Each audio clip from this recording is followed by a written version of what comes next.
কুমিল্লা বাড়ি আছে কার কার ভাই? হাত তুলেন তো। গুড।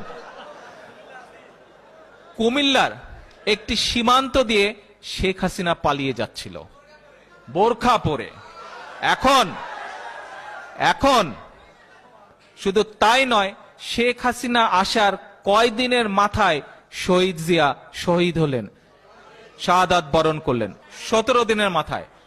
এখন তাহলে আমরাও বলতে পারি যে তুমি আসার কয়েকদিনের মাথায় শহীদ জিয়া শাহাদাত বরণ করলেন, নিশ্চয়ই তুমি এই ষড়যন্ত্রের সাথে জড়িত ছিল। ষড়যন্ত্রে চোরের মন অলওয়েজ পুলিশ পুলিশ করে, তাই যদি না হয় বোরখা পরে পালাবে কেন সে? শেখ হাসিনাকে রিমান্ডে এনে জিজ্ঞেস করা উচিত, কি জানো তুমি শহীদ জিয়ার হত্যা সম্পর্কে? শুধু তাই নয় ভাইয়েরা, শুধু তাই নয়, কিছুদিন